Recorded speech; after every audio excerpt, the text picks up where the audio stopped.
In athletics, concussions are a big factor. As a previous college athlete, I know there were times when I was hit in the head and had to undergo concussion tests. While I never personally went through the rehabilitation, regardless of if I had a concussion or not, I never went through the rehabilitation. Plenty of my teammates had to because they tested for a concussion and failed the concussion test. Looking ahead, it would be very interesting to see if rehab during COVID could improve cardiopulmonary functioning.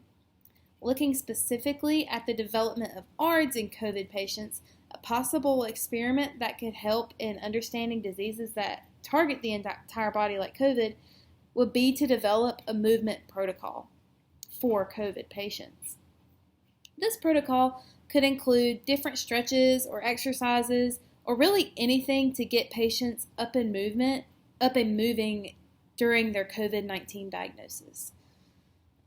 Depending on the severity of the COVID case, implementing some type of movement progression over the time patients are symptomatic and after. This could be something as easy as saying, okay, on your first day of COVID, your goal is to get up and maybe walk to your mailbox or walk to your front door. Just getting a minimum of maybe 50 steps a day, something to get the patient up and out of bed so that their body systems aren't just shutting down while they're seated in a bed sick. Researchers could implement a series similar to Return to Play Concussion Protocol, which is a 2-week series of, they're out for a week and then they start that protocol where I believe it's 20 minutes on a bike or 20 minutes running, and then they're back into their sport-specific movements. However, they can't have contact with other players, and then they have a few days where they are allowed to practice fully, and then they're cleared to play. This could also come with answering several questions in regards to why and how COVID affects different people different ways. We need to look at how is a COVID patient trying to recover while they have COVID.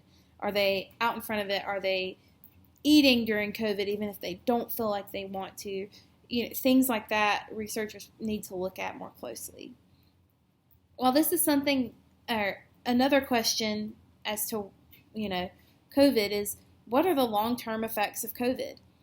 And this is something that can't be answered for a few years, if not even the coming 10 to 20 years.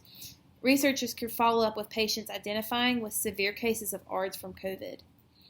In regard to athletes, it will be interesting to see if there are any effects that will show up in the next 20 years in athletes that are still young kids, or COVID might stunt their cardiovascular growth. While I feel like this is very unlikely, we will have to wait and see.